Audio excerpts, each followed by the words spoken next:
বাবুজি। মায়া কোথায় মাসি? আজকে ওর কাছে যাওয়া যাবে না, অন্য কারোর কাছে যাবি তো বল। তুমি তো জানো মাসি আমি ওকে ছাড়া কারোর কাছে যাইনি, একটু দেখা করার ব্যবস্থা করে দাও না। না না, আমি পারমিশন দিতে পারবো না, আজকে ওর কাছে এমএলএ আসবে। এই দেখো মাসি তোমার জন্য কি এনেছি, এবার তো যেতে দাও। ঠিক আছে, কিন্তু 10 মিনিট। হ্যাঁ হ্যাঁ চলে আসবো, তুমি কোনো চিন্তা করো না। মায়া রোহন, তুই কখন আসলি? কখন আসলি মানে? আমি আবার এই সৈন্য কোথাও যাই নাকি? সুজা তোর কাছেই তো আসি। খাওয়া দাওয়া করিসনি নাকি? চোখ মুখের কি অবস্থা করেছিস? জানিস তো লরি চালা, একটু একটু রাত যাইতে হবে। দেখো দিনে চোখ মুখ একবারে বসে গেছে। ওসব বাদ দে, তো অনেক খিদে লেগেছে, লে খাবার দাবার। তোর খারাপ লাগে না সব কাজ করতে? কি করবো বল, কাজ না করলে কি পেট চলবে? চলবে, ঠিক চলবে। তুই শুধু এসব ছেড়ে দিয়ে আমার হাত ধর, আমি তোকে রানী করে রাখবো। এই কথাগুলো গল্পে শুনতে ভালো লাগে রে, বাস্তবে হয় না। কেন হবে না? আমি তোকে বিয়ে করে তোর সাথে সংসার করতে চাই। আমার মতো মেয়ের সঙ্গে তুই সংসার করবি? হ্যাঁ করবো, আমি তো আগেও বলেছি তোকে আমি ভালোবাসি। ভালো তো আমিও তোকে বাসি রে, কিন্তু তোর জীবনটা কিভাবে নষ্ট করব বল? স্বপ্ন তো আমিও দেখি, আমার একটা সোনার সংসার হবে, খুব করে একজনকে ভালোবাসবো, সেও আমাকে ভালোবাসবে, আমাদের বাচ্চা কাচ্চা হবে। কিন্তু এগুলো সম্ভব না। আমার মতো কলঙ্কিনীর সাথে নিজের জীবনটা জড়িয়ে নিজের জীবনটা নষ্ট করিসনি। একদম উল্টো পাল্টা বকবি না। মানুষ তো পেটের দিয়ে সব করতে বাধ্য, তোর ভাগ্য তোকে এখানে এনেছে, তুই তো ইচ্ছা করে আসিসনি। তাই বলি তুই আমার মতো কলঙ্কিনীকে আপন করে নিবি? হ্যাঁ করবো, আমি তোকে ভালোবাসি। না রে, এটা কোনোদিনই সম্ভব না রে। ওরা আমাকে কিনে রেখেছে, ওরা আমাকে কোনোদিন এখান থেকে যেতে দেবে না। যাই হোক আমি তোকে এখান থেকে নিয়ে যাবো। কেন বুঝছিস না? আমাকে নিয়ে যেতে হলে অনেক টাকা লাগবে। যত টাকা লাগে দেবো, কিন্তু তাও আমি তোকে এই নরকে থাকতে দেবো না। আমি দেখছি। চল বেড়া, 10 মিনিট হয়ে গেছে। হ্যাঁ হ্যাঁ যাচ্ছি, খাবারটা খেলিস মায়া। এইসব লোকের আসা যাওয়া কিন্তু খুব বেশি হয়ে যাচ্ছে। ও শুধু খাবার দিতে এসেছিল দাদা। ঠিক আছে এর পরের দিন থেকে যেন আমি ছাড়া ওর ঘরে কেউ না ঢুকে। ঠিক আছে দাদা।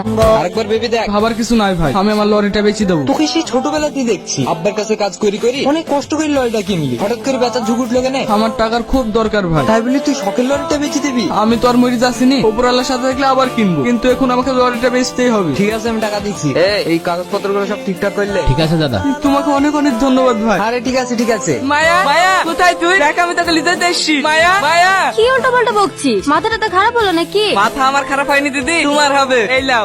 এত টাকা? হ্যাঁ দিদি, আমি মাইকে লিজাতে এসছি, তোমার যা টাকা লাগবে সব এখানে আছে। কিন্তু আবার কিন্তু কিসে? দেখো দিদি তোমাকে আমি টাকা দিয়ে দিয়েছি, ওকে নিজের মতন বাঁচতে দাও। ঠিক আছে, আমার তো টাকা পেলে হলো। যা মায়া, তোর নাগরের সাথে অ্যাশ কর। তাড়াতাড়ি রুটি গুলা করলে ভাই চলে আসলে আবার বসে থুতে হবে। সকাল থেকে এত দৌড়াদৌড়ি করছিস, কোন ভাই আসবে বলতো? আমাদের সেলিম ভাই, ওই তো আমাদের এই ঘরটা দেখে দিয়েছে। বাবা, তাইলে তো ভালোই খাতির করতে হয়। রোহন রোহন আসছি ভাই, তুই তাড়াতাড়ি রুটি গুলা করলে। বাহ, রান্নাটা তো বেশ মজার হয়েছে, ভাবির হাতে রান্নার জবাব নেই। অতটা ভালো না, আমি তো নতুন নতুন রান্না শিখছি। বাবা নতুন এই অবস্থা, তাহলে তো কদিন পর বাড়িতেই খাবারের গন্ধ পাবো। রান্না যতই ভালো হোক, অন্য শহরে তো আর গন্ধ যাবে না। বেশি দূর যেতে হবে না, এই তো পাশে আমার বাড়ি। পাশে মানে? হ্যাঁ, ভাইয়ের বাড়ি 3-4টি বাড়ির পরে। কিন্তু তুমি যে বলছিলে ভাইয়ের বাড়ি কলকাতায়। ও ঠিকই বলেছে, আমার বাড়ি কলকাতায়, কিন্তু কাজের জন্য মাঝে মাঝে এখানে থাকতে হয়। কোথায় যাচ্ছ ভাবি? এই তো একটু বাজারে যাচ্ছি। আপনি এখানে? আমিও তো বাজারের দিকে যাচ্ছি, চলো তোমার বাইকে করে পুছি দি। না না থাক, আমি টুকটুকি ধরে চলে যাব। টুকটুকি মানে? আমি কি মরে গেছি নাকি? আপনাকে অত কষ্ট করতে হবে না, আমি চলে যাব। ও রোহন বইবে বলি ভয় পাচ্ছে তাই তো? থামো। হ্যালো রোহন, এই দেখো আমি বাজারে যাচ্ছি, বলছে বাইকে উঠো নামি দেবো। তোর ভাই যেতেই যাচ্ছে না। আমি বইবো কেন? ওই একা একা যেতে পারবে। আরে কি চলে যাবে? আমি থাকতে এভাবে হেঁটে হেঁটে যাবে? অসুবিধা নাই ভাই, আমার অভ্যাস আছে। ও আমার সাথে গেলে তোর খারাপ লাগবে তাই তো? না না সেরকম কিছু না, তোমার সাথে গেলে আমার ভয় কিসে? ঠিক আছে তাহলে আমি বাজারে নামে দিছি, রোহন পারমিশন দিয়ে দিয়েছে, এবার তো চলো।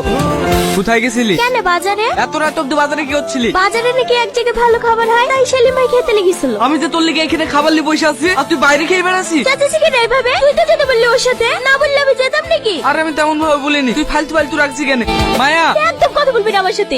মায়া এই মায়া, সত্য? আচ্ছা ভুল হয়ে গেছে, এবারকার মতন ক্ষমা করে দে। আমাকে আর বকবি না তো? আর কোনোদিন বইকবো না। ঠিক আছে, রাত হয়ে গেছে, শুই পড়। আমরা সব আমাকে একটু সুন্দর দেখে শাড়ি কিনে দিবি। ঠিক আছে দেবো। আচ্ছা, সেলিম ভাইয়ের অনেক টাকা তাই না? হ্যাঁ, হঠাৎ এই প্রশ্ন কেন? ও এমনি জিজ্ঞাসা করলাম। কাল তুই কখন বেড়াবি? ভালোভাবে থাকবি, কোথাও বেড়াবি না, আমি ফোন করে করে খোঁজ নেবো, সময় মতো খেয়ে নিবি। হ্যাঁ হ্যাঁ, তুইও সময় মতো খাওয়া দাওয়া করবি।